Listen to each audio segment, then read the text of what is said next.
1971 সালের গল্প যদি আমরা বলতে চাই, 1971 সালকে যদি আমরা ধারণ করি তাহলে আমাদেরকে অবশ্যই 7 মার্চের ভাষণের কথা বলতে হবে। এটা অনেক ইম্পর্টেন্ট। এবং আপনারা যদি আমাদেরকে জোর জবরদস্তি করেন যে 7 মার্চের ভাষণের কথা আমরা বলতে পারবো না, আমরা জয় বাংলা বলতে পারবো না, তাহলে আপনারা সেই স্বৈরাচারী আচরণই করছেন। যেই কারণে হাসিনাকে পলায়ন করানো হয়েছে, যে জয় বাংলা বলার স্বাধীনতা প্রত্যেকটা বাংলাদেশি মানুষের হওয়া উচিত, সেই জয় বাংলা বলাটা তারা কুক্ষিগত করে ফেলেছিল। তারা একক আওয়ামী লীগের একক সম্পত্তি বানিয়ে ফেলেছিল।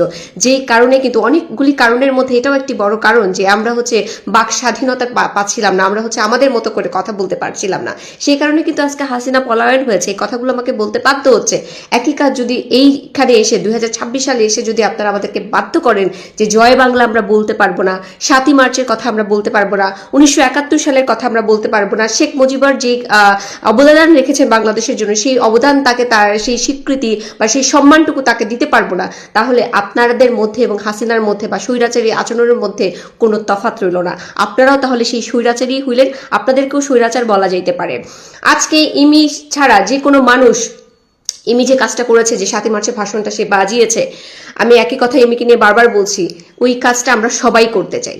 7 মার্চের ভাষণ আমরা সবাই শুনতে চাই। 2017 সালে আমি এর আগে ভিডিওতে বলেছি, 2017 সালে 7 মার্চের ভাষণকে UNESCO the memory of the world হিসাবে স্বীকৃতি দিয়েছে। কই, তখন তো আপনারা কেউ কথা বলেন নাই। যদি আজকে আমরা 7 মার্চের ভাষণ নিয়ে কথা বলতে চাই, আমাদেরকে যদি আপনারা আওয়ামী লীগের ট্যাগ দিয়ে দেন বা একটা দল কেন্দ্রিক করে ফেলেন, তাহলে ভুল করছেন। আপনারা ভুলে যাচ্ছেন জুলাই গণঅভ্যুত্থানে আমাদের অংশগ্রহণ কি ছিল।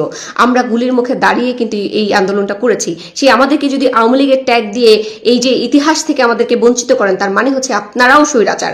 আপনারা সেই একই কাজ করছেন, যে কাজটা স্বৈরাচার হাসিনা করেছিল। আপনারা বলে থাকেন সেই একই কাজের অংশীদার আপনারাও হয়ে গেলেন। আমরা জয় বাংলা বলতে চাই, 7 মার্চের